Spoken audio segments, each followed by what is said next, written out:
Welcome to our community. Susie Thomas with you. Tough topic today. If you've got little ones in the room, you might want to find something else for them to do somewhere else. While we talk with Elizabeth Bretz, who is the Development Director of the Domestic Violence Project, Inc. And good morning, and we appreciate you being with us. Thank you so much. Good morning. I really appreciate you having me on here today to talk about my organization and what we do.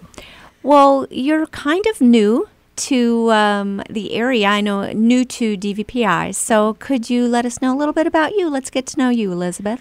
Well, actually, I went to high school at East Canton High School and graduated and moved around quite a bit. I did my undergrad at Cleveland State and then moved out of state for my graduate degree at American University and then left the country and finished in Berlin, Germany, and then was pulled back into northeastern Ohio. And I'm fortunate enough that my first job was as the development director for Domestic Violence Project Inc., my first professional job, that is. So it's really nice to be able to kind of have all that education, but really put it to use where my roots are. So that's been very satisfying. I've been with DVPI for about 2 years. I was initially a support staff in the shelter, so I was able to work with survivors one-on-one and really see the issues and get to know the organization before I transitioned into my role as development director for about a year and a half ago now. Your major in college probably prepared you to do development work, but this is a whole different, this adds another layer onto that. How did you adapt? You, certainly by being a volunteer for a while. Yes, in college I got a bit of exposure to the issue of domestic violence. I volunteered with Cleveland's domestic violence shelter. So that was like a very quick introduction to just how prevalent an issue it is and how complex it really is. And if you don't truly understand all the aspects along with it, it's just kind of hard to comprehend why a person doesn't leave and all those little nuances to it.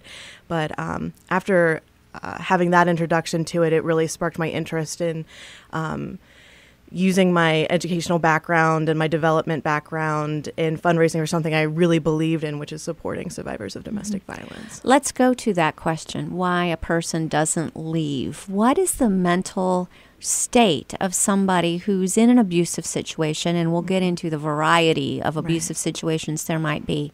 But why on earth, to the rest of us, you just think, for heaven's sakes, if things are like this, then you go. Why do they not? I think that's the biggest question I get asked. That's the biggest question everyone gets asked, because it's, like you said, it's just so clear in someone's mind who's never been through it that if someone is hurting you, of course you leave.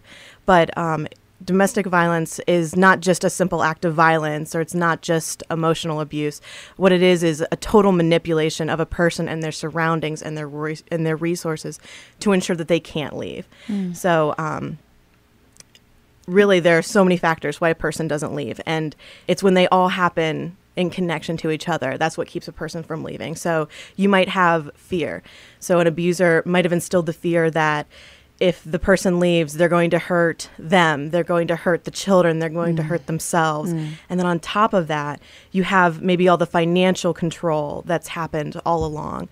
So the person may have been unable to work, not allowed to work by the abuser. So they might have an extended period of time where they've been out of the workforce, and the idea of going back into the workforce and what will happen with my children is a really daunting one, especially if you maybe don't have a degree, or maybe you were unable to finish high school, because you kind of have to go through that whole checklist in order to even begin to look for a job that could support not just yourself, but a family, and a family that's starting over.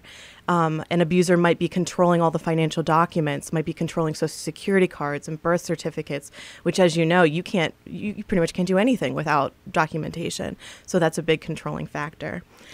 I think financial abuse is one that we just don't think of, but that is a form of abuse. What else it's not always physical, is it? It's not always just hitting, but there are many, many other kinds. What are the unseen, maybe, that are harder to recognize? Well, a big one is that financial abuse, and a lot of people don't realize that. And it starts off maybe from a kind place.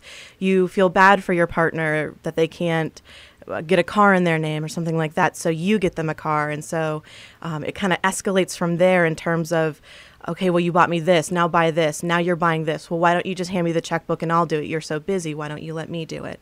And it can kind of so easily slip out of your control. Or an abuser might be putting things in your name or your children's name without your knowledge. And then by the time you turn around, you have all of these credit cards and all of this debt in your name that is in your name. However, you didn't do it. So it almost seems like a con job. It sometimes is. It's just the total control and manipulation of a person, and it happens over a period of time. And that's another reason people don't leave. It's you fall in love with someone because of all the reasons everyone falls in love with someone. They're a good person. They're good to you. They're kind to your children. And no one falls in love with someone who abuses them right out of the gate. Right. And so all throughout this relationship, you see those parts of that person as that abuse escalates. You see those glimpses of that person you fell in love with. So you have hope that during that kind of the honeymoon phase of the cycle of abuse, where they apologize and make promises that they'll get help or they won't drink anymore, and that their behavior will change.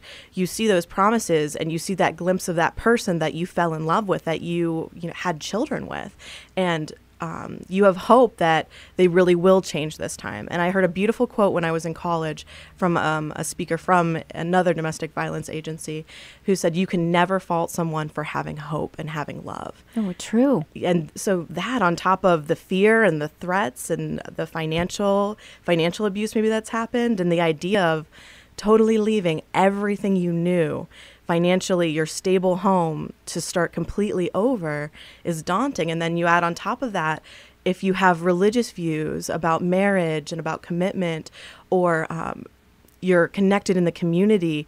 So leaving that relationship isn't just leaving that relationship, it's parting from away from possibly religious views or a religious community, or even just a community that you and your partner were involved in together. So it's not so simple as just someone has hurt me, so I'm going to leave. And then you add on top of that, if you have children with the partner, everyone has hope that they'll have a stable family unit for their children. Mm-hmm. No one wants to raise children alone. So that hope that you can provide better for your children if you would just act better, or if you would just change the way you handle things so as not to set off the abuse. That's all part of that manipulation and control that abuser has set up to systematically keep someone in a relationship. Mm-hmm. And those are things that you don't see. It's like prongs on a bird cage. Yes. If it was just one, the bird would fly around it, but all those together are why a person doesn't leave. Yes. It's just so much to think about. Would you say that all these things rolled into one then constitute emotional abuse? Or is that another whole can of worms? I would say not all abusive relationships only have physical abuse or only have emotional abuse.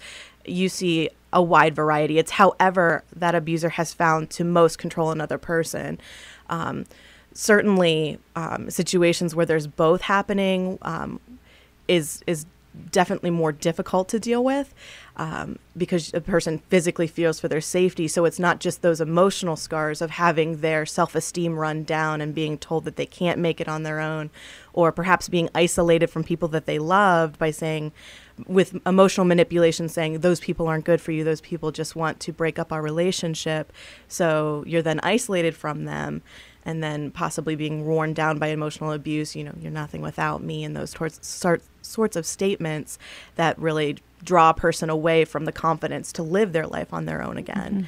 Mm-hmm. So I would say that emotional abuse and that controlling mental aspect of it is certainly a pivotal part of the cycle of abuse. And in the cycle of abuse, you see three stages. Okay. And one is the tension building phase.